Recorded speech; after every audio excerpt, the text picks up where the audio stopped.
Welcome to the Model Rail Replacement Podcast, helping you get to your onward journey. A friendly service that helps you get from A to B, or probably nowhere at all.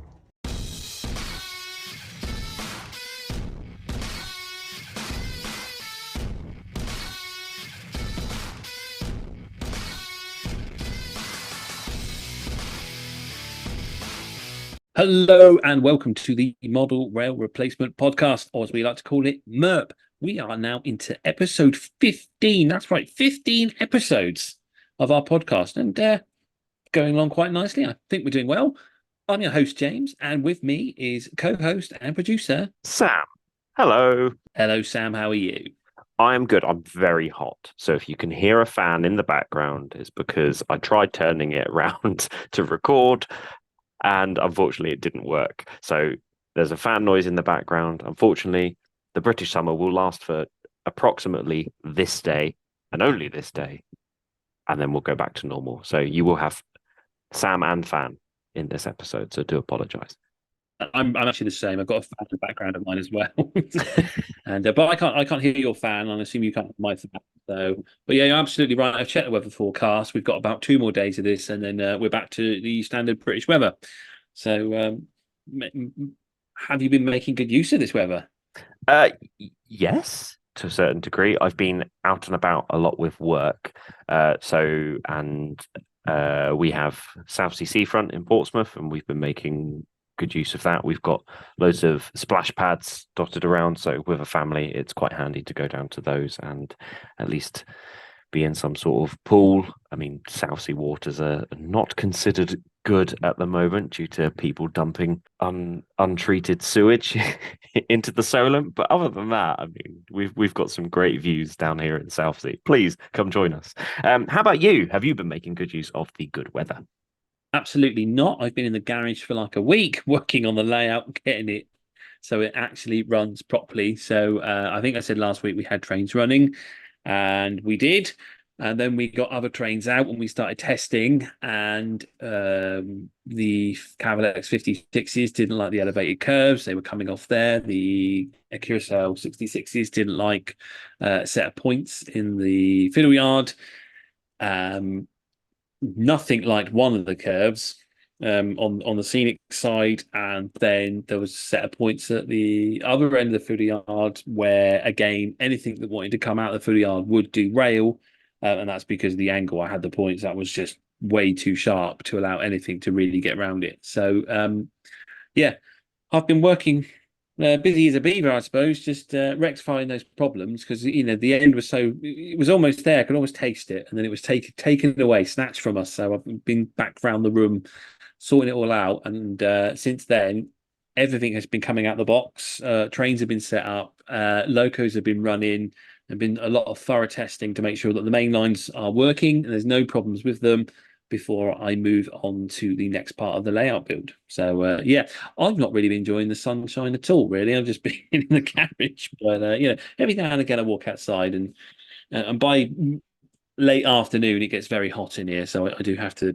I think yesterday I had to give up. It was just a bit too warm to be in here, so it's not really the weather for this kind of hobby, is it?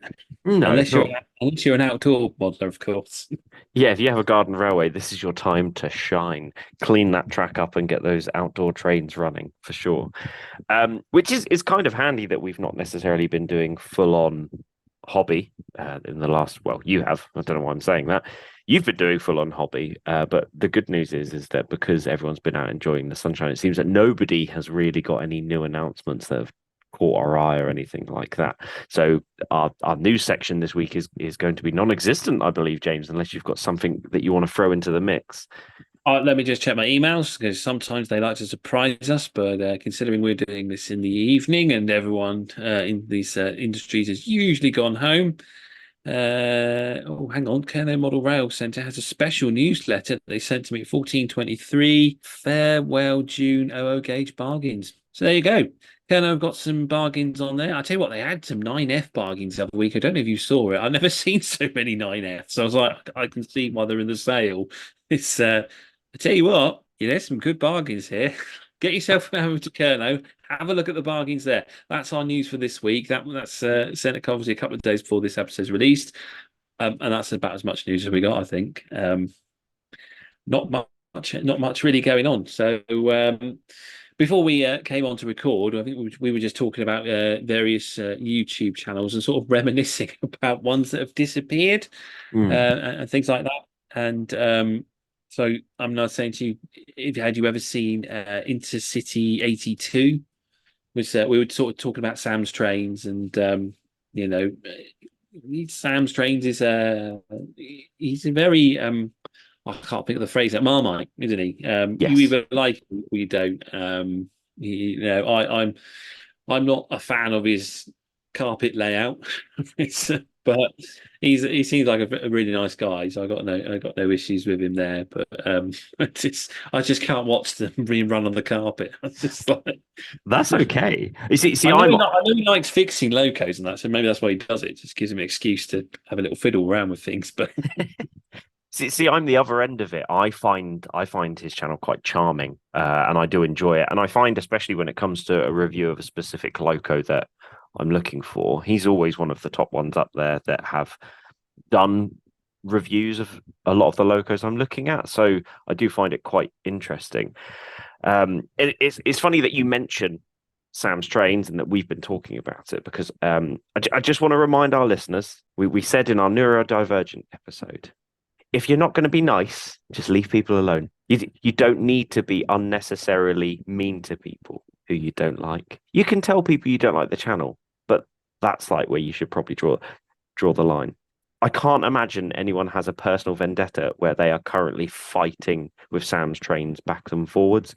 I don't get it. And I feel like, I mean, you might disagree with me, James.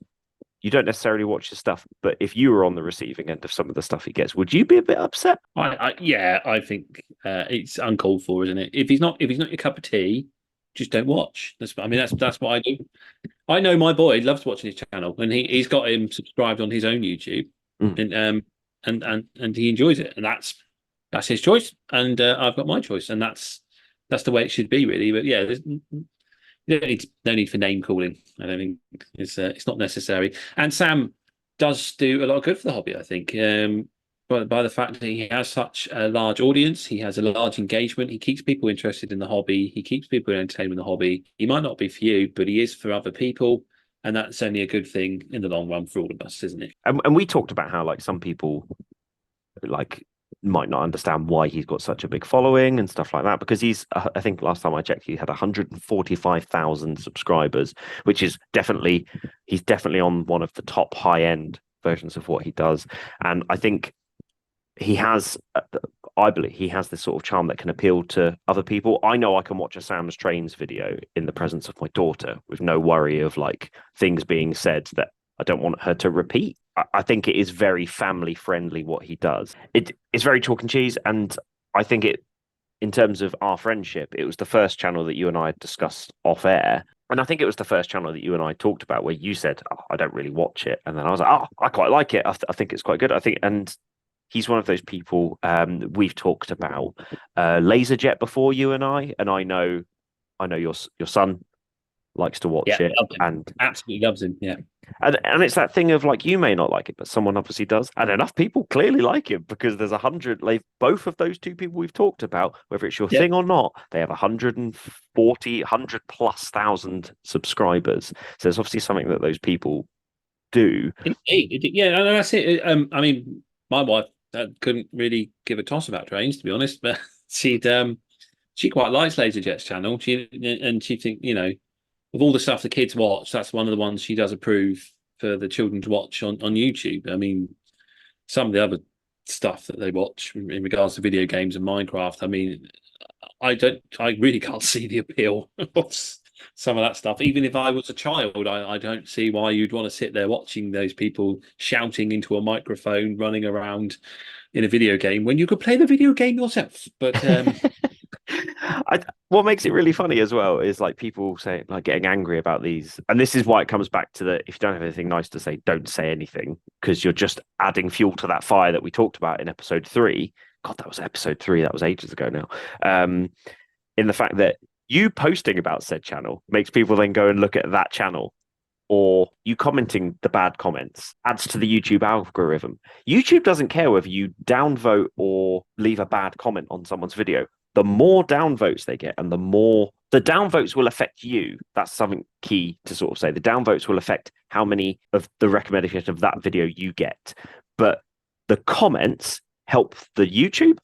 So for each comment, oh, this is a pile of rubbish, that just adds to the algorithm. That's still an additional comment on that person's videos. That's still 15,000 comments that they've got on that video. Regardless of what the actual comment is, YouTube doesn't take that into consideration. It doesn't analyze every single comment. What it does analyze is how many comments that person's got. And all you're doing is you are feeding their fire. If you're taking the time to watch that person's video, you're feeding that fire. Like, if you don't like it, don't watch. That's it. It's a very basic thing, isn't it? It's like, all he wants to know is, are you watching it? Are you commenting on it? You are. You obviously like it. Right then, I'll tell everybody else. You suddenly get like named and shamed as like the number one Sam's Trains person of the year award, and you're like, no. It's funny, and I genuinely think. I mean, don't get me wrong. There's sometimes where I sit and I'll make a video and I'll go, I put a lot of work and a lot of effort into this video, and then I go, how have they got so many? And I'm not in this instance. I'm not talking about Sam's Trains, and I'm not going to mention it because that just adds fuel to it. For the same reason that when we talked about that neurodivergent episode, the person who was creating all of the fire that was causing the problem, we never mentioned who that was, because that just adds fuel to that fire and it's unnecessary. Yeah. But there are channels out there where you sit there and you go, how has this person got so many subscribers? And you sort of sit there and you judge your stuff and you go, that's when I feel I need to sit back and go, the second I'm trying to gauge myself against other people, I need to make a video for me to share what I've been up to, not for me to become famous. Yeah. There are a couple of channels out there, and I think they are deliberately aggravating for the purpose of. I know there's one channel, and I'm not going to say what it is, and I'm certain that they deliberately do it to aggravate. And to me, it's like car crash. I know what they're up to, but I just want to watch them get up. So just, how do people get suckered into this? But I know I'm making it worse because I'm then adding a viewing figure to it. But that's the way it works sometimes. That's how you. There you go, folks. If you want your YouTube channel to grow, you've just Mr. Nice Guy doesn't win. Just be an arse. Just be nasty and toxic, and you'll be flying up there. The Model Rail Replacement podcast does not endorse James's views on this subject. Please ignore everything that he has to say. Basically, please be nice to everyone, and if you can't be nice to them, don't bother saying anything. Because the situation I saw made me really angry, but I realised that by me jumping on the bandwagon was not going to. And luckily, James talked me down off this theoretical ledge where I was about to be like, because it wouldn't help anyone. Yeah. And it's okay to have an opinion. Let's clarify that. But come on, let's just be nice to people or about people. And if you're going to do it, do it in a private chat. Yeah, I mean, what we talked about and that thing, and to me, it was you didn't need to wade in because I think people were intelligent enough to read that and say, why would I want to watch that? You're not coming across as very pleasant to me. You know what I mean? So no thanks. But there we are. But yeah, what we've been talking about this week, and then we just got reminiscing about old YouTube channels that disappeared. So I say like Camelot Junction. I don't know if anyone out there ever remembers that one. I think it was around like 2011, 2012. It used to be a very popular channel, then that one just disappeared off the face of the earth. Say Intercity 82. I think he was the original Sam's Trains. I'm sure he was. He was in a conservatory, and he just have all sorts of engines just running around there. He had a skirting board with a little plaque on it saying the world's most famous skating board. And we've just gone and checked his channel out. It was like 4 years was the last video put out by that channel. Yeah, 75,000 subscribers. But then if you look back, the biggest linking thing to a lot of these channels is the let's use quotation marks, the fame doesn't happen overnight. This person started posting, I mean, I'm going to go back to Sam's Trains. Sam's Trains has been posting for a very, very long time, a lot longer than a lot of us have. So please bear that in mind. This person has been working, whether you believe it's hard or not at all. This person has been working on their channel for 10 plus years now. So, and I believe that Intercity 82 is the same because I'm going back and I'm coming across videos that are 9 when my laptop loads up properly. That is one of the oldest channels I remember. There was that one. I mean, Everard Junction is again. I think that is a very old channel. When you go digging into the videos and seeing how long, Richard's been working on his projects, and that's the kind of thing to remember. It's this instant gratification that people want these days. YouTube channels, especially in this niche little subject that we all like, that is probably like 0.1% of the population of the world are interested in, is so hard to grow. So, if you are out there, you are starting a YouTube channel, don't feel that you need to go into, dirty tactics. Just work hard, keep at it, and you will get discovered and you will grow.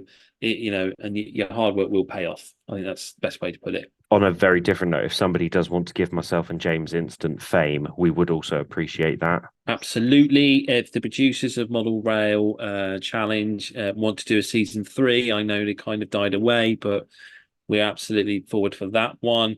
If you want a new show about model railways, anything like that, we're forward for it. A Top Gear version of model railways or train related. That's well. Netflix, I have an idea for a TV show. It's based on basically all the ongoings I've ever seen at work. But if we sign up, I will have to leave. So it's got to be worth it. That's what I'm saying. Yeah, going back to the YouTube things as well. And if you go back to some of Everard Junction's first videos, some of the quality on that is just absolutely bonkers as to how uninspiring in today's age. If you looked at it and you went, God, is that where the channel that you see, if you watch their last and their first video, you'd be completely blown away. I've also gone back to the beginning of Intercity 82, and the furthest you can go back is 14 years. So that person's channel has been around for 14 years to get to that level that they're at. So I just thought that was an interesting marker for it. I think with New Junction, his is quite old as well. If you go back to the very start of Richard's channel, I don't know if they're still there. He actually started his channel with stop motion animation in Lego. Oh, really? Yeah. Here's the thing. James and I have got a very jam-packed episode for you today, but we're still doing this thing where we're reminiscing and talking about all these things. So I'd like to pretend I want to apologize, but I'm not going to, because sometimes these things do need to be said. Whilst I'm going back and just having a quick look at the New Junction stuff, James, do you want to tell everyone what's coming up in the main segment of today's episode?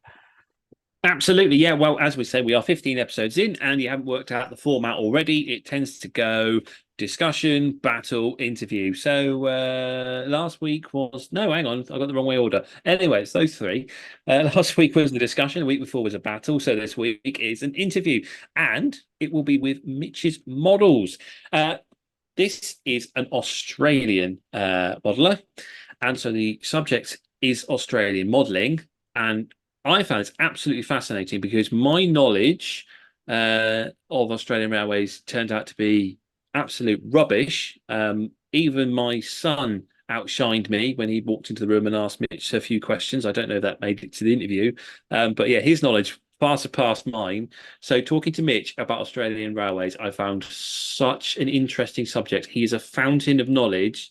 And I think I really do hope people listening today, even though Australian modelling is probably not on your radar, this is going to be a great listen, just to up your railway knowledge in the very minimum. But, it's modelling. At the end of the day, your subject might be different, but we all tend to use different techniques and stuff that can be versatile and used across the different subjects. So hopefully people will enjoy this interview. Yeah, I do want to add as well, Mitch is a fantastic weathering artist, and some of the work that he does is absolutely outstanding. And I'm not trying to spoil anything for you, but he does go into sort of modeling where you're modeling and how that can come into play as well. So yeah. Yes. Yeah, definitely. That was a really, really good point you brought up there. Definitely a valid one. So yeah, hopefully people enjoy that. Have we finished reminiscing about YouTube? Could be I believe so. Not because we don't want to talk about it, but because otherwise this episode is going to be a 3 hour spectacular, which we need to steer away from. Was the Lego video there? No, no. So it looks like. Sorry, thank you for reminding me. So it looks like Richard has deleted all of those old style videos. The first one is 7 years ago, which was a Hornby HST Virgin East Coast mainline review. It looks like, and that was only 1 minute 54. So without clicking on it and the noise deafening everyone at home, it looks like it's a lot of like 1 minute, 2 minute running sessions and stuff like that. And it makes sense because the algorithm of what YouTube will be doing will mess with Richard's stuff. And I did the same. I deleted all of my old Warhammer stuff off Emperor's Path channel because what happened was one of my most viewed videos was sort of skewing the kind of traction I was getting. I had a weathering video where I taught people how to weather tank tracks really easily. And it was like my highest played video. And I was like, but this is bringing people to my channel. And then they're going to see I do trains and they're going to be like, nah. And then they're going to jump off that. So I did the same. I deleted all of them. But yeah, I mean, you go back in some of these channels and look at some of the old videos. It does look great. Yeah, it's. I think sometimes nice to go back and just reminisce, have a little watch. I still really enjoy going back and looking at Richard from Everard Junctions. Too many Richards. He built a really beautiful carriage shed, which was massive, and it was so that it could accommodate, I think, the 9 coach trains that he was running on his layout. Yeah. And he built this beautiful, beautiful thing, and it was a really good series that he did on it. And then not long after he did it, that's when he scrapped the. He ripped it all up, didn't he? Yeah, I want to know what happened to that because I think it would have it was so beautiful. If you go back, watch it. It's a really fantastic series. He does the whole starting from the beginning, how he does ballasting and weathering and building and scratch building and stuff like that in that particular series, and it's a bit more condensed than doing an entire layout, and I thought it was really interesting. Anyway, yeah, as I say, we could get suckered into this and be talking all night about it. So we'll call that a close. No news for this week, obviously, apart from the bargains email I saw from Kerno. So go have a look over there if you're after a bargain. Otherwise, we're going to take a short break and come back with our interview with Mitch from Mitch's Models.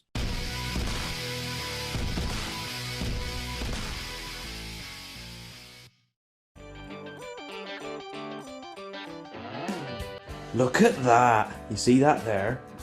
The super shiny diesel loco that's coming this way. Yeah, I see it. Isn't it beautiful? So fresh, so clean, like it's straight out of the box. I mean, yeah, it's nice, but I prefer it to have a used look to it. In an ideal world, that would be nice. But I'm sure the owner doesn't have the confidence, skill or time to undertake such a job. Then why don't they just send it to Emperor's Path? Emperor's Path? Yeah. SBJ has years of experience in model railways and wargaming, the ability to meet your weathering needs, and works with you during the whole process to ensure the project is how you want it, not like it's come through a factory. Come on, that must cost a fortune. Not really. He offers different levels of weathering at really affordable prices. I've got my whole fleet weathered by him. My loco's got the full treatment, whilst my rolling stock just a dusting with the airbrush, and it looks really authentic. I might just get a quote. How do I contact him? You get him on Instagram at emperors_path, by Facebook, Emperor's Path, or emperorspathcontact@gmail.com. Emperor's Path Weathering. If it's not filthy, let's change that.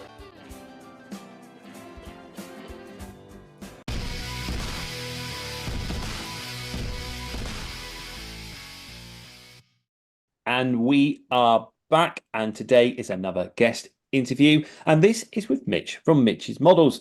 Hello, Mitch. How are you? Hey, I'm doing pretty good.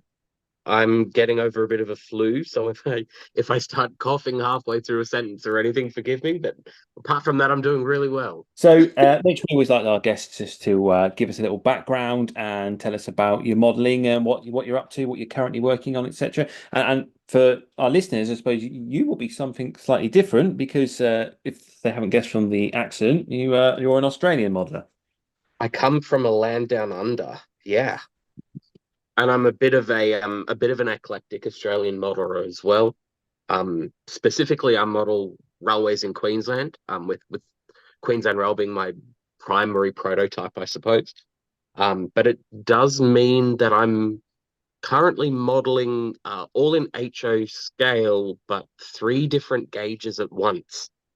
Blimey. So it's a bit it's a bit more complex than the standard layout, I suppose. Okay, yeah, because I've become aware that Australian railways have the two different, I suppose, what standard gauges, or what you got, that and narrow gauge as well, or something like that. Is Yeah, so it really depended on like which state you lived in. When railways first developed in Australia, Australia wasn't a nation yet, so there were all separate colonies. The states and territories that we have today, they were all divvied up as colonies and all self-governed. And they all took separate recommendations from their own independent advisors or the British Commonwealth, of course, on what sort of railway to build.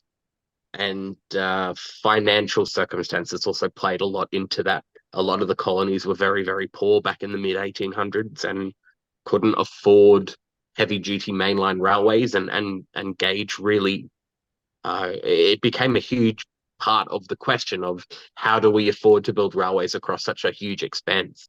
okay, that's really interesting, isn't it? It's I find it curious that after the British having their own problems with the Battle of Gauges in regards to Brunel's broad gauge and that, you would have thought lessons might have been learnt and they'd sort of advised to kind of stick to the same size. So yeah, that's kind of interesting background there. We may have to do more on Australian railways, I think, in the future. It's quite an interesting subject. Awesome stuff.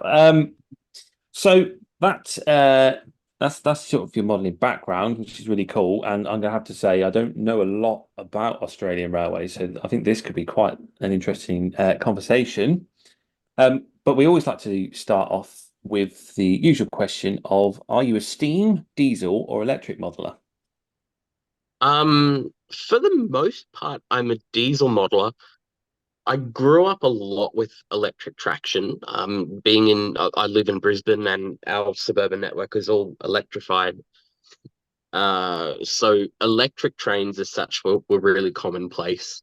So whenever you saw a diesel engine, it was something that was a bit more exciting, I suppose. It was noisier and it was, I guess, had like different connotations of the sort of trains that the engines were pulling.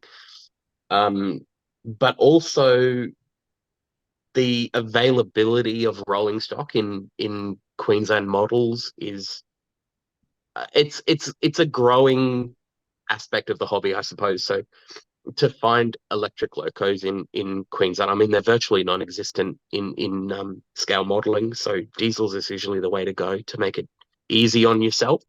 That's I feel cool. I feel like that's a big echo to something that we already cover when we talk about British railways as well, is that a lot of the electric stuff, which is the stuff that we have generally everywhere, doesn't actually get as many ready to run forms as some of the easier, like the diesels and the steam locos and stuff like that. So it's interesting that even in your neck of the woods, you're still coming across that problem where the stuff that you have growing up is not really available in a ready to run form. And I guess that's once again harps back to what we talked about when we sat with Danny, was the thing that is the most out there isn't available in a ready to run form. And that seems weird. It's completely contradictory to our situation as well. Queensland Railways built the largest electrified network in the Southern Hemisphere. So in terms of mileage, we have a huge electric network. It just isn't reflected in the models that are available. That's That's strange, isn't it? It's kind of, you would have thought that would have been like the bigger market for people to want to model. Because when it comes to modeling, most of it is usually nostalgia, isn't it? It's that I've seen that either growing up or I see that today, and that's what I want to model, kind of thing. And that's yeah, it's odd, isn't it? That it's not catered for. But is it because electric modeling is always that little bit more difficult, like with your addition of your overheads and that? Is that, and maybe that's what puts people off modeling that, or maybe manufacturers going for it? I don't know. It's a bit of a strange thing with Queensland as well being a narrow gauge state, that a lot of people are turned off by the fact that it is narrow gauge. Most people that model Australian railways will pick a standard gauge prototype. So they'll model the railways of New South Wales or Victoria, South Australia, something like this. Even though Victoria and South Australia were predominantly broad gauge, the models that are available for those prototypes are standard gauge in model form. Whereas Okay. if you're modeling Queensland, you can actually get authentic narrow gauge stock. Okay, so this is, I suppose, like what we have with our OO gauge in the sense that we have models scaled to OO size of 4 mm to the foot, but they're actually running on 3.5 mm track. So it's actually Kind of a little bit more specifically, it's kind of a little bit more like how you have like 00, but then you have 009. okay. So for Queensland, we're 3'6" main line. Yeah, So we use 12 mil track, which is meter gauge. So it's off by 67 mm in real life, but scale that down and it's such a tiny amount that there's no difference really. yeah, So in terms of like track availability and stuff, because of the European market, like Pico making HOM track and this sort of thing, that's all 12 mil gauge, or other manufacturers like Tillig, or even using like TT scale track because it's also 12 mil. So there's options that are sort of readily available. Whereas for broad gauge and things for the southern states, there's nothing. You'd have to scratch build everything. So they tend to just stick with standard gauge. okay. So it's like the ease of convenience there. So, Yeah, yeah, and I think too what people are confident with. I think yeah, people think, oh, narrow gauge, it's not readily available. We won't worry with that effort. We'll just model something a bit more mainstream and a bit easier. yeah. That's that kind of makes sense, doesn't it? Really, it's I suppose, yeah, it's getting that confidence in that kind of modeling, isn't it? But I mean, when I look at your Instagram page, I take it there is a lot of confidence in that modeling because I mean, the stuff you do is absolutely superb. So, Oh, thank you. Thanks. Oh, that means a lot to hear. I really appreciate that. yeah, no, Yeah, no, I guess like with my work, it's just an eye for detail. I love the unique trains that we have in Queensland, and I like to reflect how they look in the real world, or how yeah, they did look. I model mostly the 1990s, and it was quite a transitional time period for Queensland Railways. A lot of old stock still running around, but a lot of really modern and innovative stock coming in as well. So it was a good option to model a bit of the best of both worlds. yeah, that's cool. I, Awesome I, stuff. I do Yeah, go have on. to ask because I have to do this in every episode that we do an interview. If you had to pick, would it be diesel or electric as your favorite? It would come down to specific loco classes. I think like overall, I'd have to pick diesel.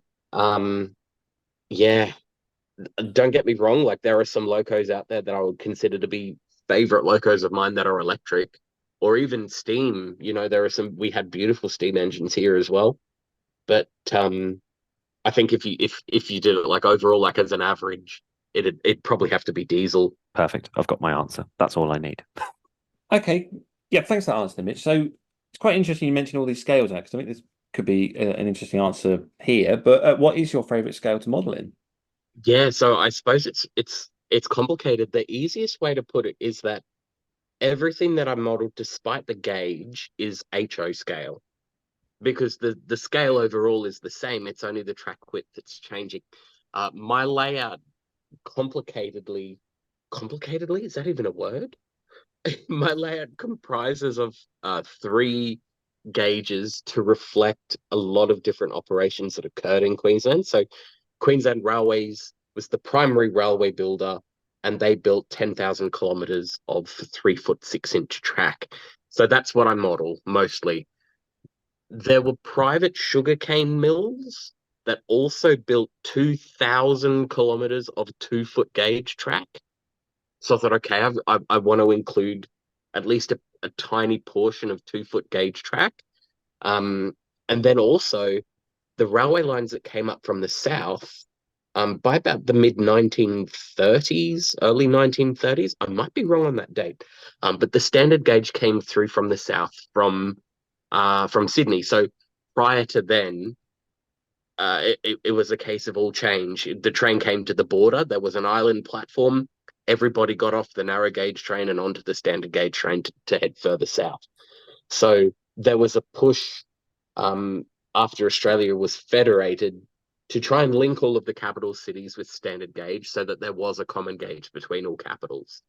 So I wanted to incorporate a break of gauge yard as well, where the standard gauge met the narrow gauge to transship goods.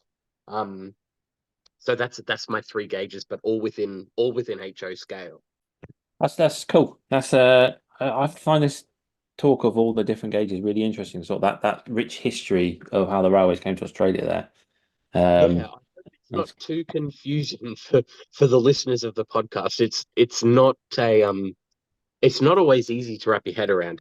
And I tell you what, it's even harder to wrap your head around when you're trying to design a yard with dual gauge points and things like this. It does your head in, particularly with trying to wire them and having the correct polarities and things. Yeah. No, I can imagine that is not an easy job. I struggle enough with just a standard gauge yard to be wired up. So For the listeners at home, if you go on Mitch's Instagram, I don't think you necessarily show it as much, but some of the stuff that Mitch uses it's effectively what we would consider, let's say, a length of HO flex track or 00 gauge flex track, but it's got 2 of the gauges built into it. So there's in essence an additional rail in there so that you can have 2 of the different gauges running on effectively the same length of track, whereas we have 009 track and 00 track that run parallel to each other. Maybe we don't have it where their trains, or not as often, we don't have it where the trains are effectively running on the same piece of track, but the different sized locos can go on the track as normal. I think that's one of the most incredible things, viewing some of the stuff that you share on your Instagram page, Mitch. It's prototypical as well. We have miles and miles and miles of railways in Australia where there are 3 rails on the track. We have what they call a common rail, and then you have a rail each on the opposite side, depending on what gauge the track is. We call this dual gauge, and it's very, very common in a lot of places here. The worst was there were a couple of places in South Australia where the 3 gauges came together. And the point work and a lot of the infrastructure to have 3 different gauges in the same point. So 3'6", 4'8.5", and 5'3", all within the same track on like the rails on the same sleepers and things like. And it's just chaotic. And some of the things like the turntables and stuff that they had in the yards that had to accommodate all 3 gauges on the same turntable, it's just insane. It's no wonder why a lot of these yards ended up closing. It would have been an absolute nightmare trying to ship goods and things. Yeah, I can imagine. And I think it's one of the things where obviously we're dipping our toes into the Australian modelling that you do. One of my favourite things about what you do, Mitch, is the weathering that you do. And like James said, the attention to detail that you do is insane. And your knowledge that you provide to people when they're talking to you about Australian railways is really, really interesting because you are this font of knowledge. And I'm hoping to the people at home, what Mitch is explaining about all the different gauges and how they work and how they still are things that are in Australia makes it really, really interesting. But once again, I'm going to tell you, you do have to pick which one's your favourite, though. You do. And the correct answer is Queensland. Cool. Which, for those sitting at home, is effectively narrow gauge, correct? 3'6" for Queensland, yes. Yeah. It's funny, when they decided to try and link all of the capital cities, they opted for standard gauge, but the majority of track that had been laid in Australia up to that point was 3'6" track. And the official recommendations that came through from Britain before we federated as a nation were to build to colonial gauge, which was 3'6". Excellent stuff. So we'll move on to our next question, which is, what is your favourite loco that you own? And this could be quite interesting because I'm sure you'll say something that I have no idea what you're talking about. So Google at the ready. Quite right, you are, I'm sure. I tried to find like relevant British examples that I could compare things with to give you guys a bit of an idea, but like I was just coming up blank. Like I thoroughly tried to research British locos to try and find things that were similar, and I just we're just too unique in terms of what we build. One of my favorite locos that I own, 1741D is its number. It's a small diesel loco. Everything here, we only had one class of diesel loco, well, one class of sort of mainline diesel loco, I suppose, that had uh two axle bogies. Everything else was three axle bogies. So like your Coco diesels, even the very smallest ones had Coco bogies, and they did this to try and distribute the weight of the loco across as many axles as they could because of how lightly laid some of the country branch lines and things were. So these little guys, 1741D is an example of the 1720 class. They were little 1,000 horsepower locos, and they were used for everything. So everything from the top passenger trains right the way through to mixed goods, branch line workings, suburban workings, livestock trains, everything. They did everything. And I just think they're freaking adorable. Like they're just the sweetest little engines. I have 7 in my collection, and 1741D is one of my favorites. I feel like I did a really good job weathering it, and it was also published in Australian Model Railway magazine. So I was really proud of that too. Um, Also in its class, another number that I have, 1754D. 1754 was the first Queensland Railways model that I actually ever got, and it was bought for me as an anniversary present from my beloved partner. So that one's really, really quite special to me as well. Oh, that's really cool.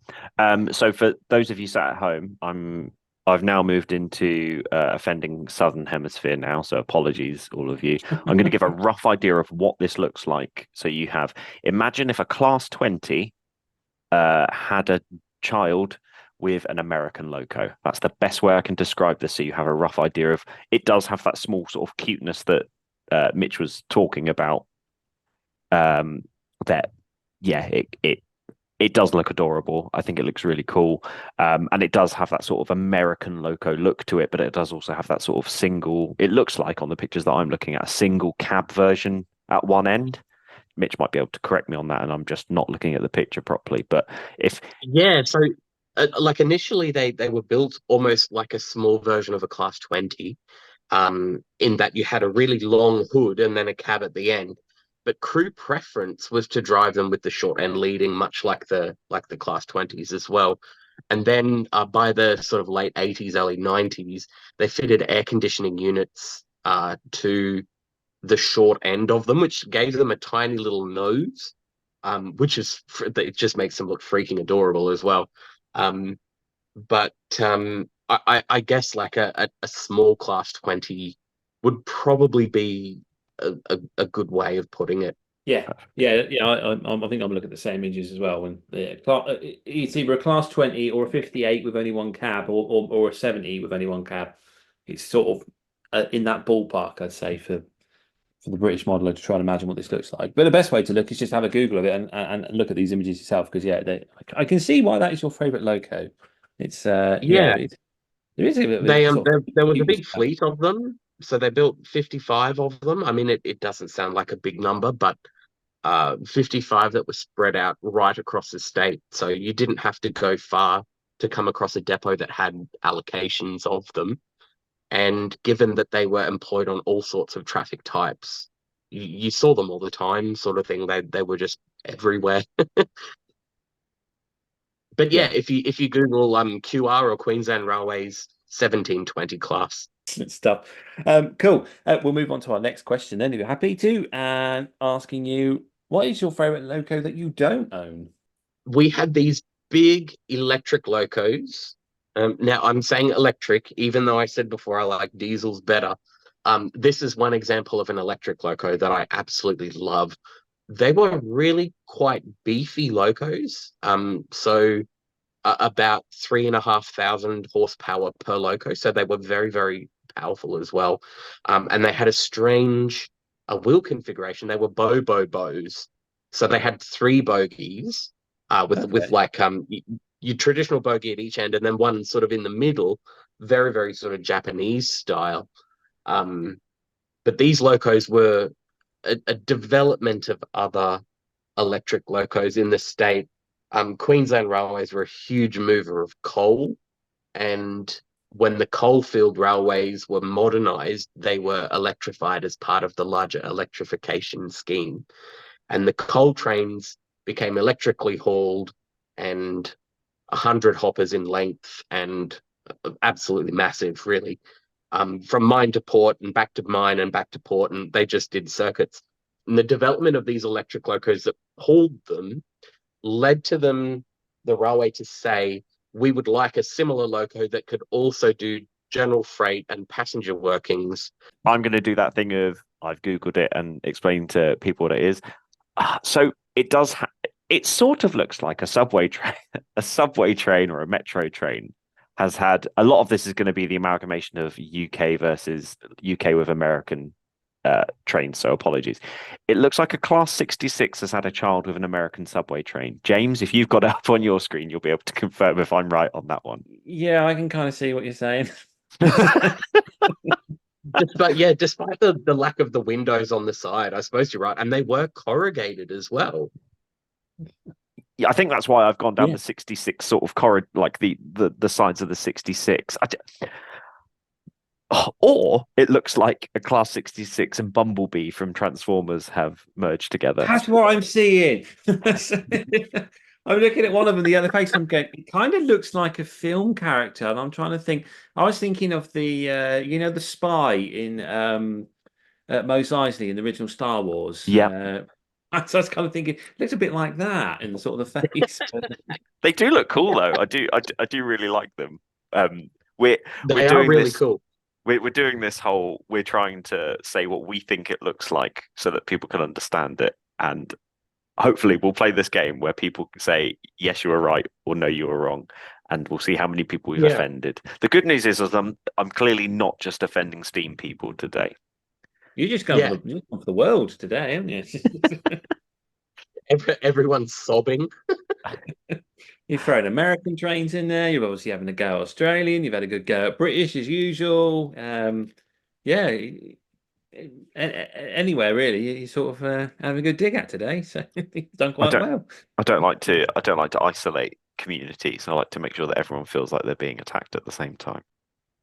Cool. So thank you very much for those answers. It's definitely enlightened me into traction on Australian railways. I do feel very educated today in these questions, so I appreciate that, and I'm sure our audience will too. So, as I said earlier, people come to have a look at your Instagram page. You'll see all the wonderful work that you do. I mean, your weathering is absolutely superb. A particular favourite of mine is the Baldwin that you've done, and everyone listening should know what that is because obviously that's the Bachmann narrow gauge model. The little 1012D. That's the one. Yeah.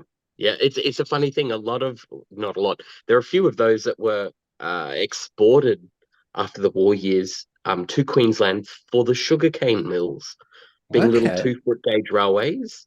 They were quite receptive of such little engines. Oh, really? Oh, wow! They've travelled the world themselves. Yeah, that's you're educating us even further. I'm just learning more and more. But yeah, to get to the next question, I suppose what I was going to say is, what is your favourite project that you have worked on? Oh, that's a tough one. There's been obviously I'm known for my weathering, and there's been lots of things that I've weathered that I'm really, really proud of. I get a lot out of building kits and such as well, rather than just like weathering ready to run models and things. I embarked on quite a large project a little while ago to build a railway bridge. Now this bridge is 4 feet long, and because of the style of bridge building in Queensland, it encompassed a lot of different aspects of bridges. There were timber trestle approaches, and there's a main steel truss span on concrete pillars in the center of the bridge. So I had to find a number of different kits and bits and bobs that could be sort of kit bashed all together, I suppose, to get something that was representative of what I was trying to what I was trying to do. Um, it's ended up being 4 feet long, and it's something that I'm very proud of as well. And just the little individual detailing parts. That's what I really enjoy. I get into a bit of a headspace with it, and it's almost therapeutic just stuffing around with the little details. I've been making palettes recently, or rather painting 3D palettes that I bought, and I've got like over 60 palettes. I just keep painting palettes, and it's just really satisfying, you know. I like doing a lot of those little things. I made a model of a fruit co-op as well a little while ago, and it was really lovely to position like oranges with tweezers and just things like this to just make it look all perfect. So yeah, I guess you could say I just really enjoy stuffing around. Awesome stuff. But yeah, a 4 foot bridge, that sounds like quite the adventure to work on. How big was your bridge in the end, Sam, that you were working on? Well, That's- I feel inadequate now because my bridge is only 3 foot long, and I'm starting to feel a little yeah, bit like I need to make mine bigger. Mitch is bigger I than feel yours. this this is unhealthy competition that you know that I've all won, so we should probably just leave it at that. I think that's good advice. We'll move on to the next question. Excellent. What is your next hobby purchase? Is that what we'd like to ask? I'm a bit stuck with this question as well because depending on the release dates of some locos, it could either be a loco or it could just be some paints and general supplies. I really like Vallejo's paints. Yeah. The hobby shop not far from me sells the whole range of them, and I just find like so I actually don't own an airbrush. I have never airbrushed anything in my life.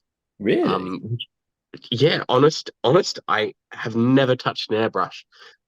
So everything that I do is hand painted, and I find that the quality of the Vallejo paints, even with a brush application, they flow Yeah. really nicely, and I get really good effects with them.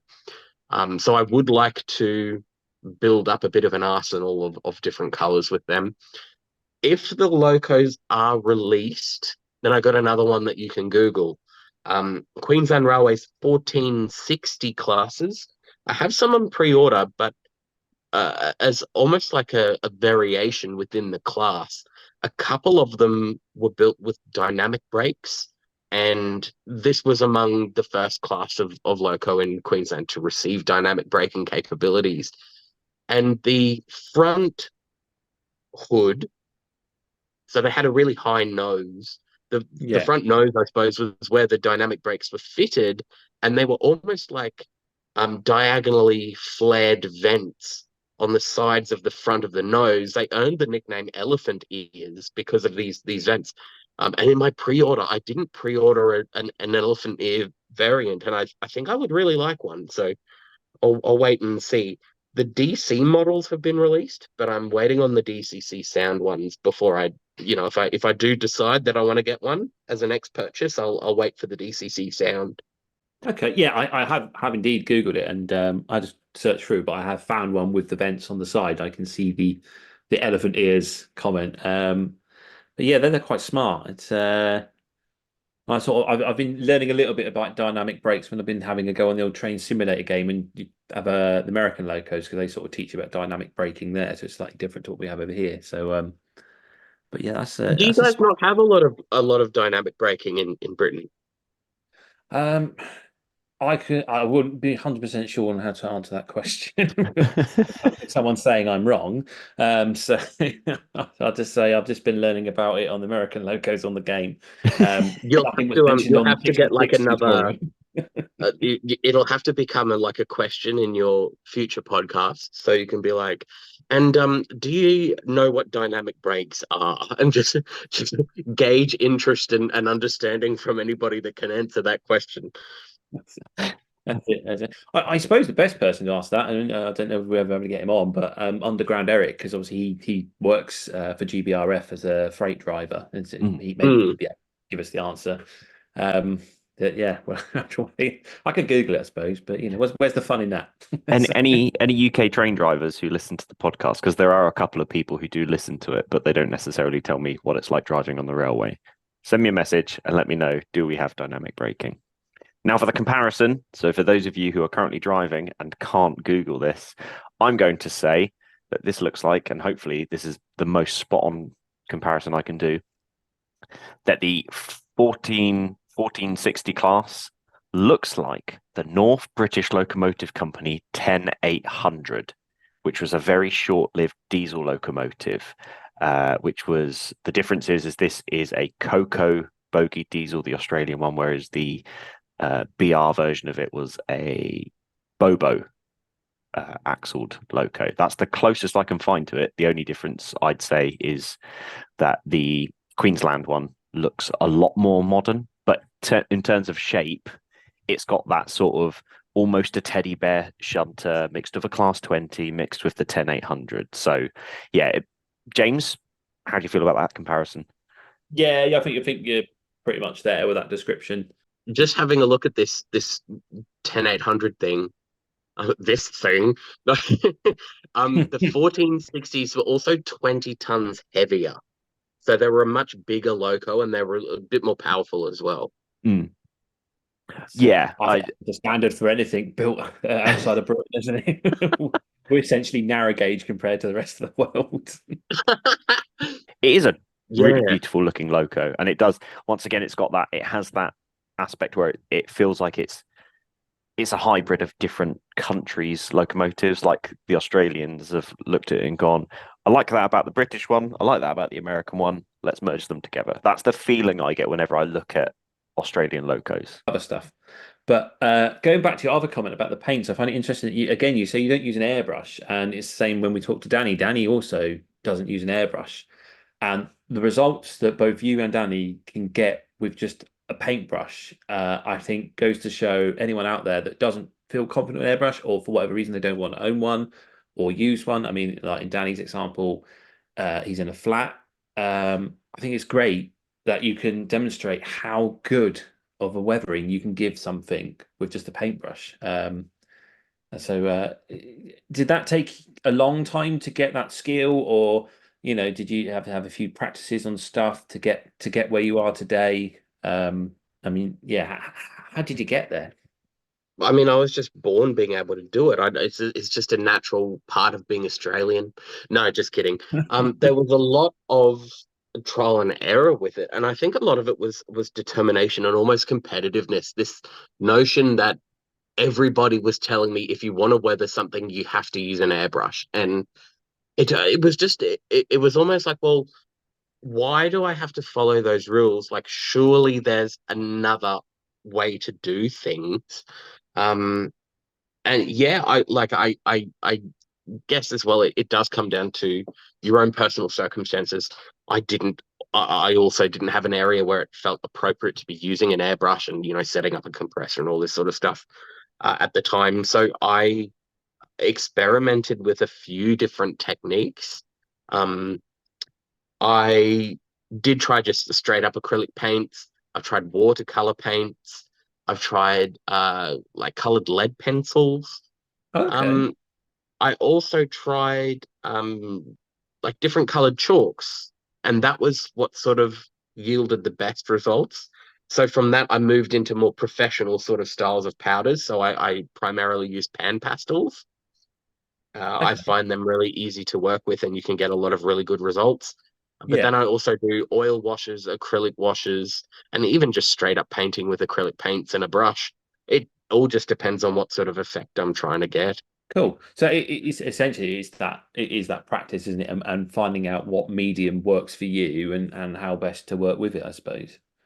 Yeah, and I think something that nobody ever talks about as well is that your prototype is going to benefit being weathered by different media based on the prototype that it is. If you look at a comparison between, for example, my weathering and Sam's weathering, is that Sam uses a lot of quite dark colors in oil washes, And it sort of gives an appearance of like lots of like gunk and gunge and grime that builds up around, like particularly on his EMUs and things. Whereas in Queensland, things didn't weather like that because we had a much drier climate. So a lot of my weathering needed to be more things like sun fading and rust chipping, and it meant that I needed to develop different styles of weathering to suit the prototype I was modeling. I don't think there's ever really a blanket rule for how to weather something, and that trial and error is also going to be in part due to what you are trying to model. Yeah, no, do you know what? I never really considered that. Yeah, the environment of having its effects on the weathering and how it would weather. And yeah, when you put it like that way, because obviously as a British model, you just tend to think of the British Isles itself. But when you expand your comparison like you have there, from opposite ends of the world, yeah, I can definitely see what you mean. That's something to consider. Is how the environment affects it, and so how would it look because of that? And yeah, It's been an interesting journey with that too, because the expanse of railways across the state of Queensland has been so huge. And you could have, for example, a louvered van or something that's crossed the entire state. It could have passed through savanna country, rainforest, the tropics, right through to a much drier climates in central Queensland, and then into subtropical Brisbane or something. The amount of biomes, I suppose, that this poor wagon's travelled through, and it's been belted by the harshest sun, and it's 45 degrees, and then like torrential rains in the tropics. Or there's so much variety that impacts that individual wagon. It does mean that depending on what I'm trying to copy, there is a huge variation in how stuff weathered here as well.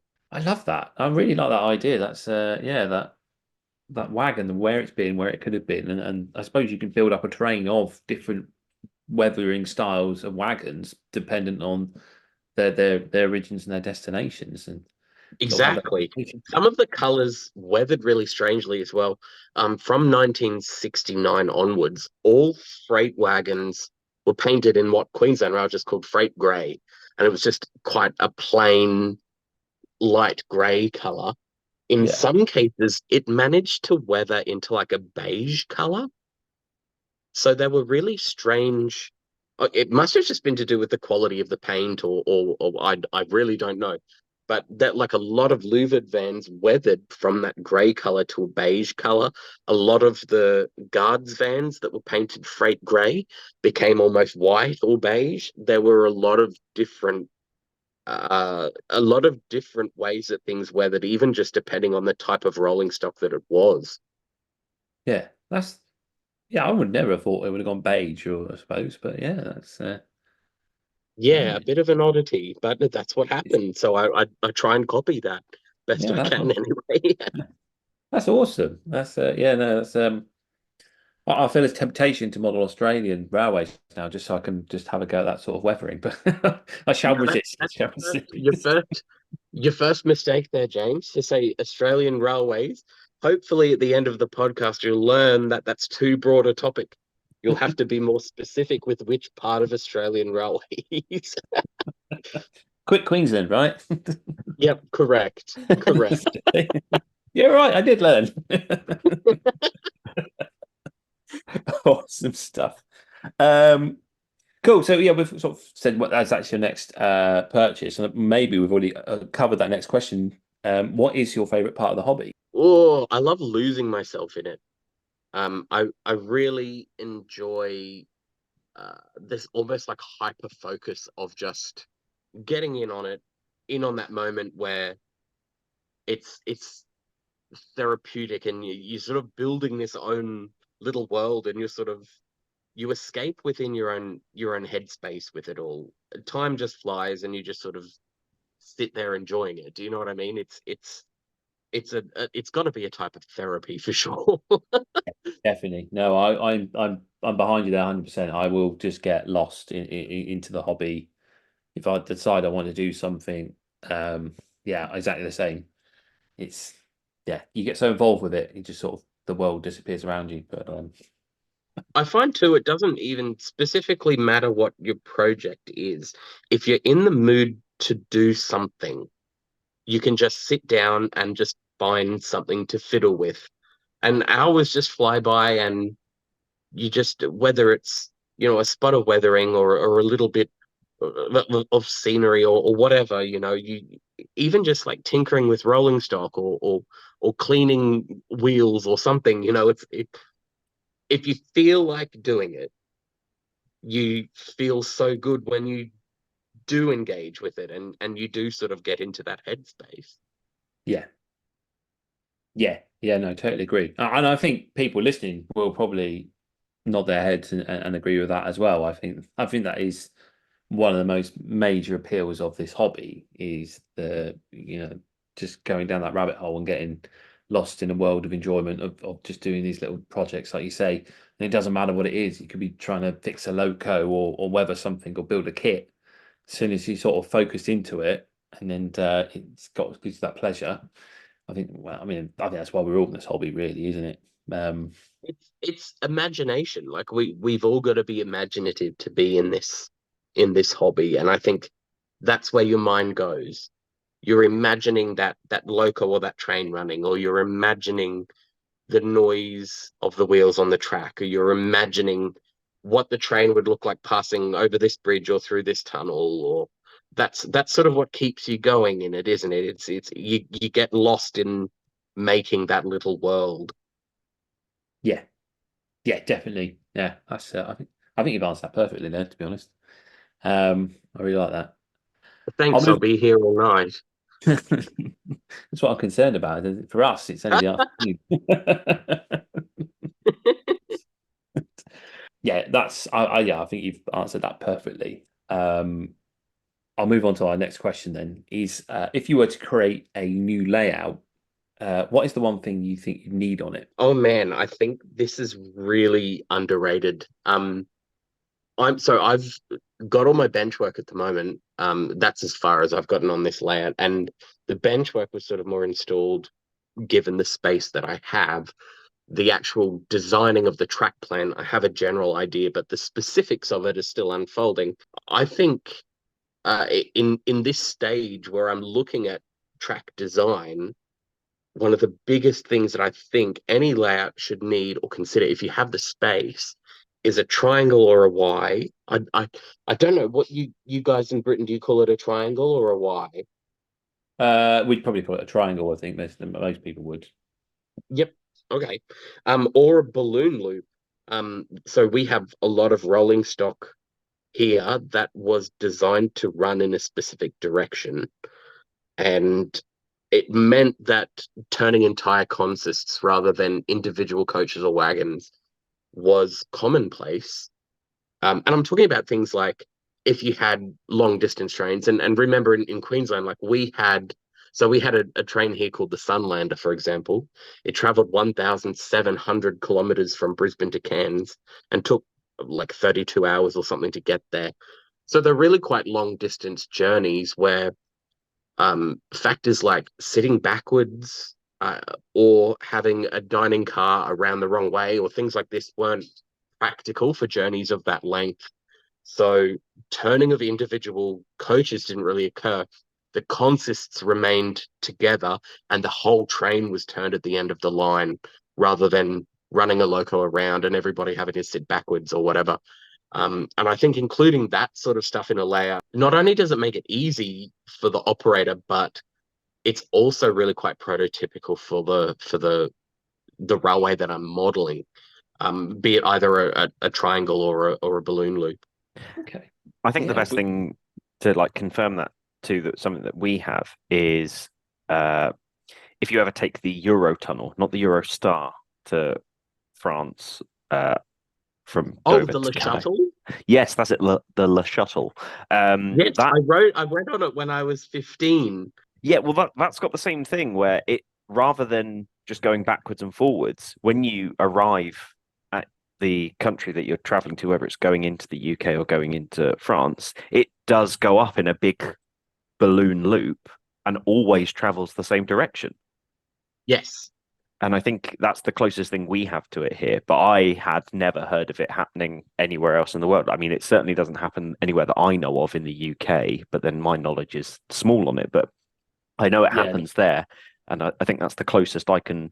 Anyone who's traveled on Le Shuttle will know that when you get into France, you think, oh, there's the station. And then next thing you know, you're going up and doing this massive loop before you come round. And then you disembark, you drive off the wagon/coach and go on your merry way. But yeah, I think that's really, really interesting that that's something that happens elsewhere in the world and on a much greater scale. Yeah, Yeah, a lot of it is operational requirements, and here when like the Sunlander at times was 24 coaches long, and some of the platforms in the smaller towns that it called at might only be 3 coaches in length. So for the operational requirements of everything to be facing a certain way and in a specific order, was huge in terms of loading baggage and yeah, even just the PA announcements on board to say, "Oh, please disembark through cars E and F or whatever."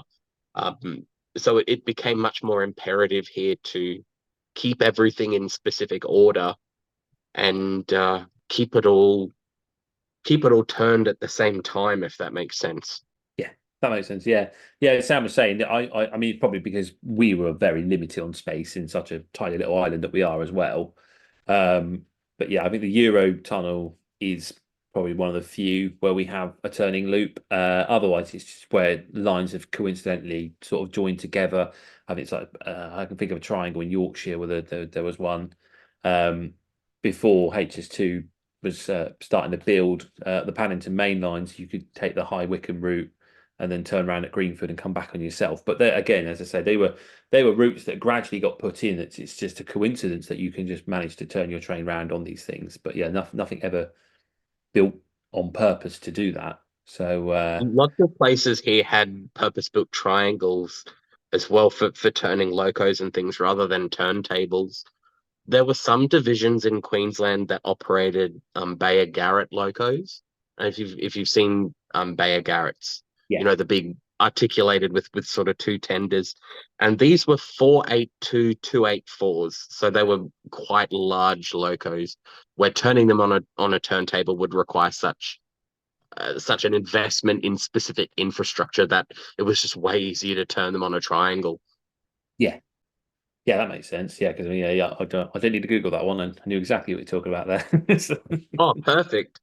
Perfect. But yeah, big engines. But yeah, I agree. I think a balloon loop is something that's great for your model railway if you have the space for it, because like you say, it allows you just to turn that train around. I like the idea, and so I said it on when we did my interview of the operational side of things, and I like that your layout should represent a part of the world, and trains go one way, and then they come back from that direction. Mm. So by having that balloon loop in there, that gives you that added advantage that all you're doing is just turning the train round so that it does come back from where it went to. So yeah, Yeah. I'm with you on that one. Yeah, and that's pretty much what happened here. I that's why I think balloon loops are a good idea. We also had coal wagons here as well.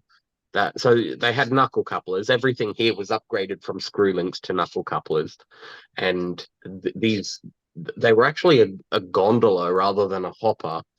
And to empty them, the whole wagon was flipped upside down.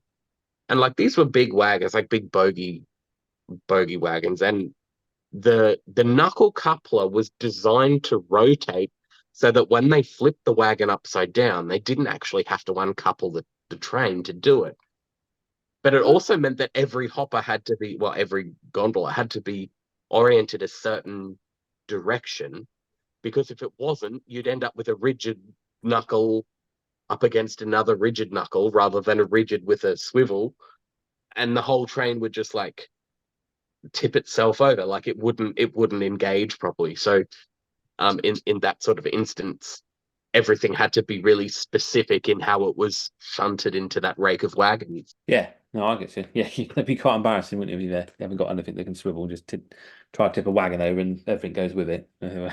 We'll move on to the next question, which is, what is the one hobby item you'd encourage everyone to buy? Hands down, a loco from Queensland. It's no, I don't need any encouragement to start modelling continental railways. It's very easy for me to go, oh yeah, that's a good idea.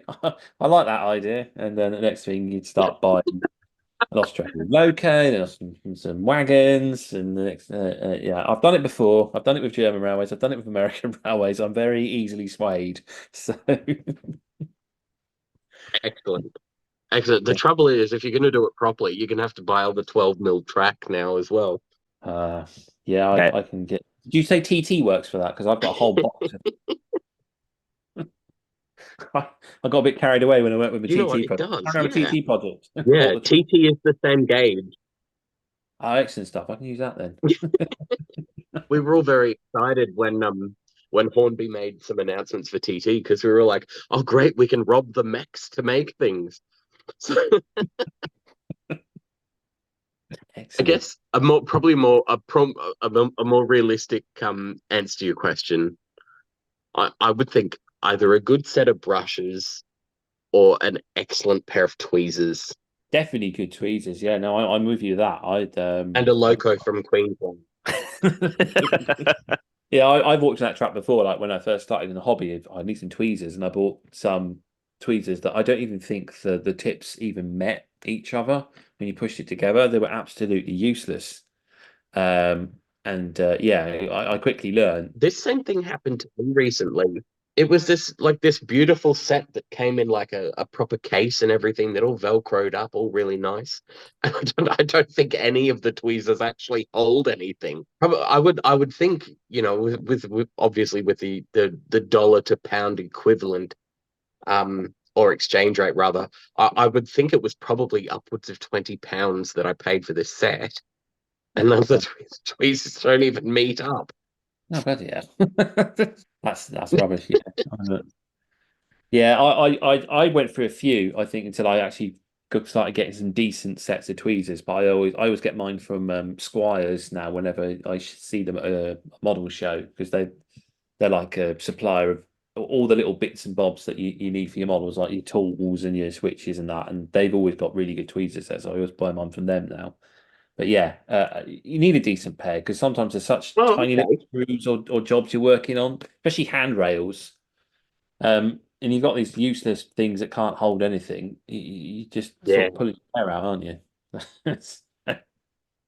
Yeah, and yeah. I find paintbrush. also buffers and air hoses. Yes, anything that's susceptible to just pinging out That's if they're not always held really tight always enough. really fiddly work. So yeah, I think that's a Mm, great answer. And also with the paintbrush yep. as well.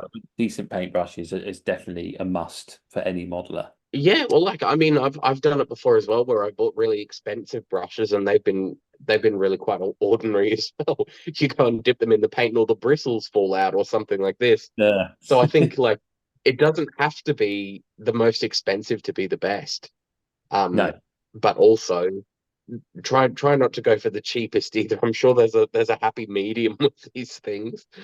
So yeah, that's your recommendation then of the tweezers and the paintbrushes and the Queensland loco, obviously. So I'll move on to the next question. I think it'll be quite interesting because I watch I think it's Will James on YouTube. He tends to review the Australian model shows. Do you go to a lot of the exhibitions? I mean, I'm sort of talking. I'm still thinking in the mindset that you live in a very small place like we do, where you can just nip down the road to the model show. But obviously, forgetting it's quite a larger area you live in. So, do you get to a lot Yeah, to look, model? I mean, we don't have as many shows as obviously like what Britain or America would have. Yeah, But we do still have, I guess, like primary shows every year. So we just had the Brisbane Model Railway show, which was about a month ago now. And it was a pretty good turnout. So it was over a weekend, the Saturday, Sunday. Um, the I suppose like the exhibiting layouts, they can be a little bit samey, but I mean that's not a reflection on the modelers or the quality themselves. I think it's just that we don't have a large community like what a lot of other countries would have, or even like some of the southern states. Sydney and Melbourne get really quite big shows as well, but little old Brisbane, it's a bit quieter up here. In saying that, the shows that we get here are really good opportunities for shopping, because a lot of the retailers from down south and stuff, they have stalls here, and you end up spending a lot of money. Hobby shops aren't as common in Australia as they are in Britain either. They're a lot more widespread in Britain. Here, there's only sort of a select few, and only in bigger centres, really. And even then, you can't always get what you want. So the advent of online shopping and that sort of thing is really big. So when they actually come to the shows and things, and you can see the products, in your hand when you buy them, there's a real novelty with that as well.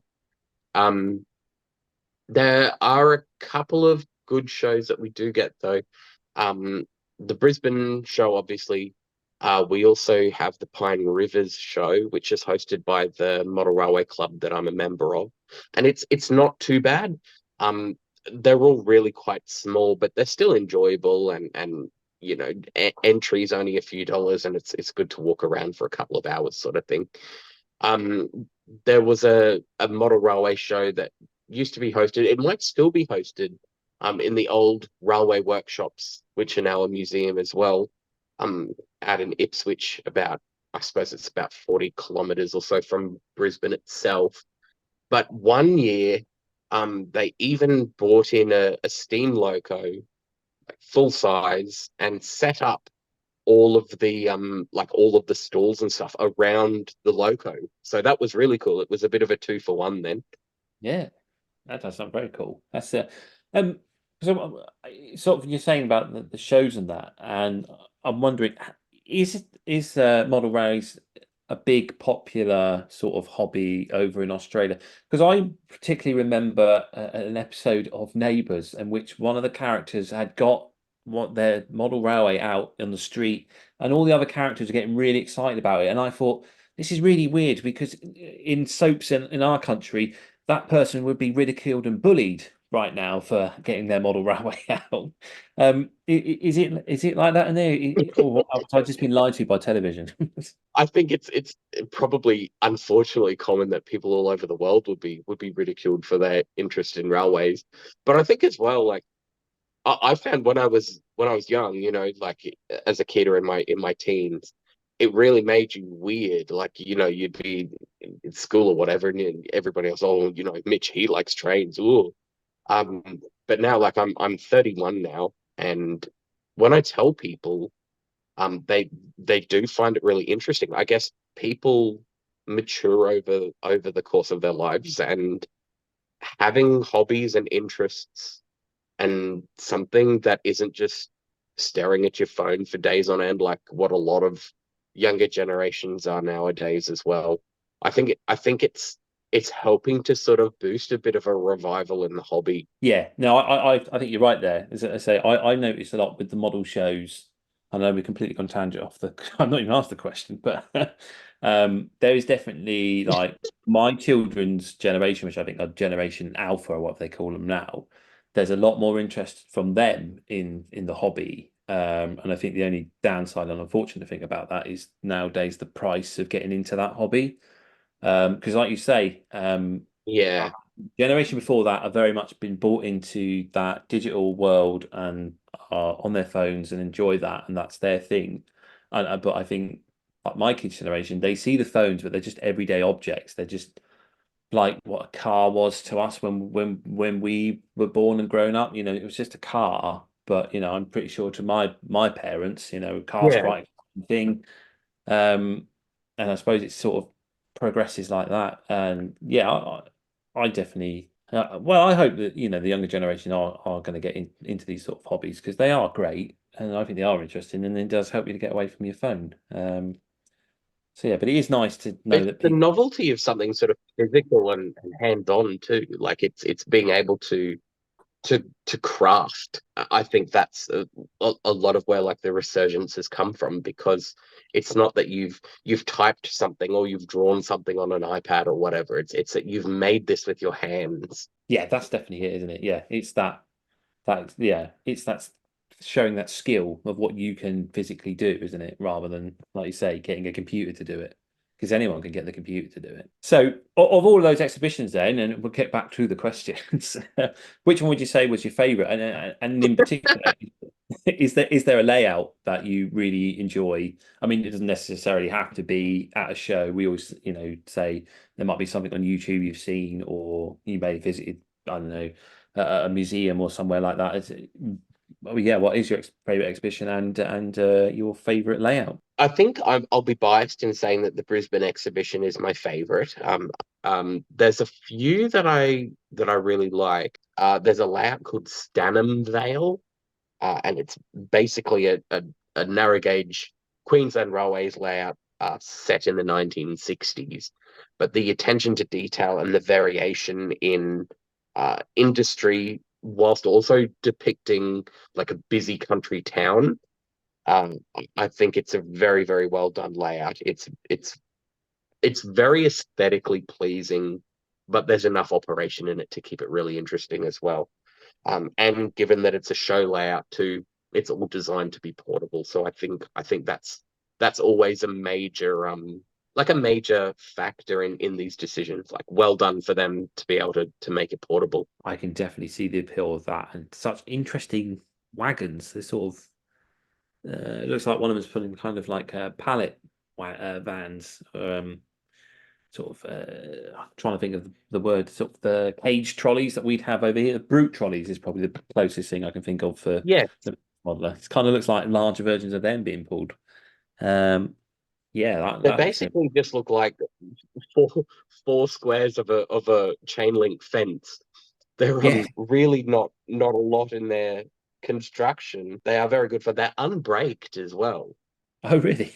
So they just roll and they rattle and they derail, and you just pick them up again and put them back on. Like, they're really lightweight. There's so many different ideas that sometimes aren't explored. And I think one of the biggest boundaries is usually the language barrier, because I think European modeling, they have some very interesting ideas that sometimes I can't find because Google's just looking for stuff in English for me.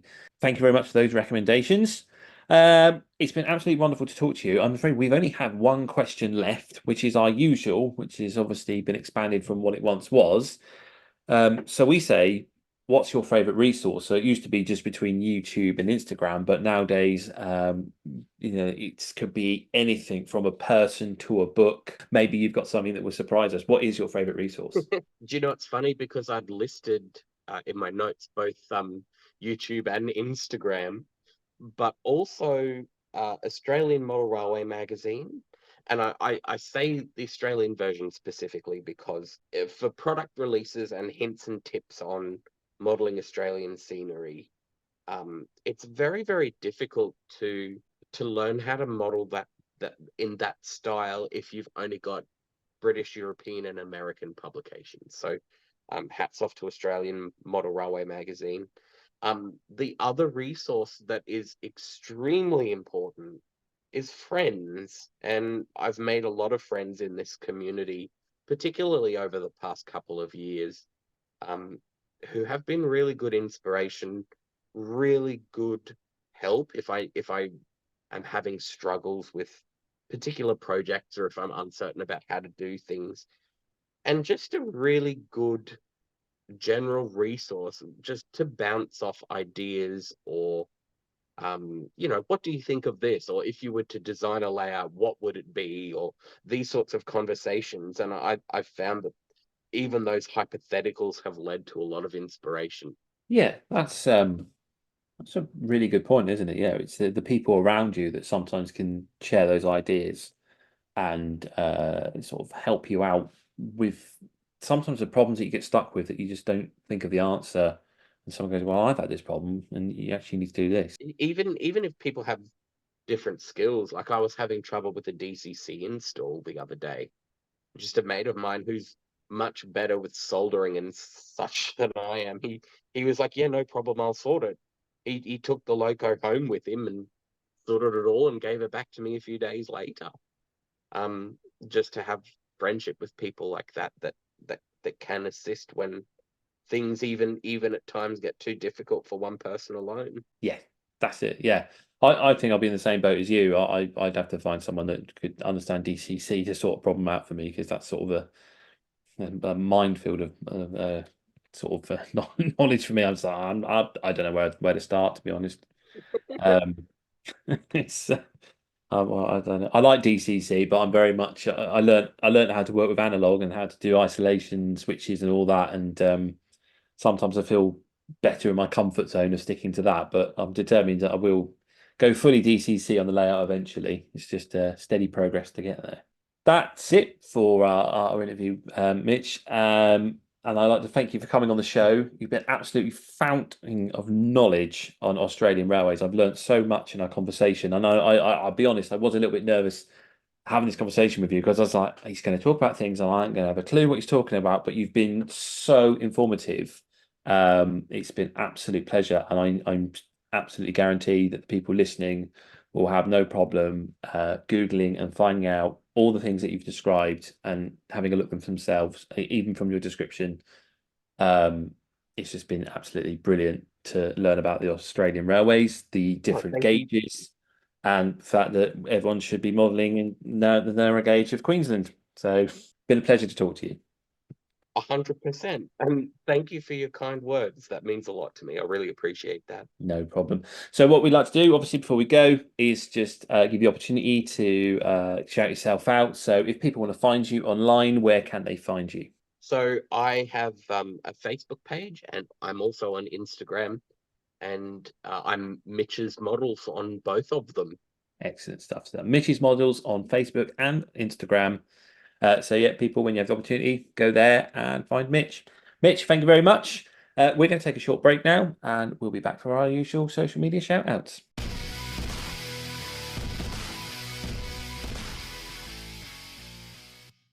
This world we live in is a wondrous and fascinating place.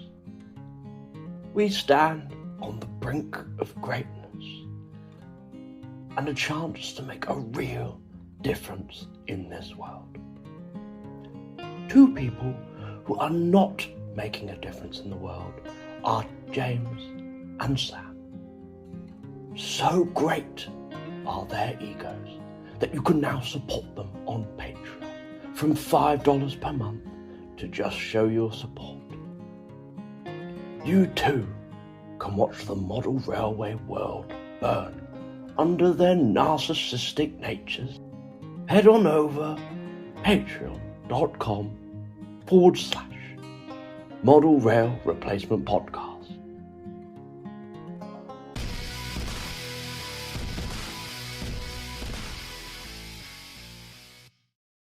And we are back, and that was our interview with Mitch from Mitch's Models. So yeah, thank you very much, Mitch, for coming on the show. It's been an absolute delight talking to him, and I learned so much in that conversation.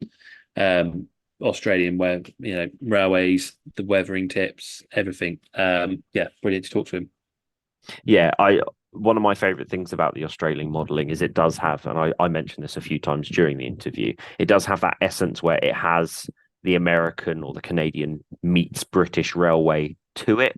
I think it definitely has more of the American side of it, but you can see that British heritage side of it, or you can see like little influences. And I think one of their like high-speed passenger trains is actually a HST. If you go and look into it, Mitch, you'll have to get in contact with me because you'll know exactly which one I'm talking about. But they have a train that is either almost exactly the same as, or very similar, or is in fact a HST that runs in Australia. So yeah, they do, because I think Hornby may have model of it, and I remember seeing Francis Bourgeois, the luckiest train spotter in the world, who got to go to Australia, and I think he got to at least have a look in the cab before watching it pull out the station. So that's amazing. Yeah, that's definitely cool to know there's a strong version of it out there.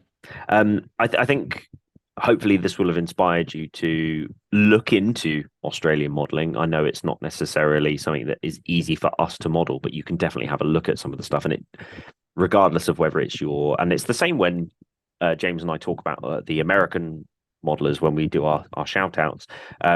It does have this beauty to it that doesn't have to be something that you model, but it's something that you can take inspiration from.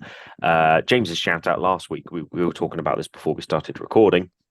What I like about it is I I like looking at the American ones and having a look at how their yards and their ladders and stuff like that are done on their layouts, and it does give me a bit of inspiration to sort of go, well, theirs always seems to feel like they've made better use of the space, and I definitely get that feeling from it. So yeah, hopefully you'll have a look into Australian modeling with this. Mitch is Mitch's models on Instagram as well, and definitely worth a follow if you're listening to this. Yeah, definitely indeed.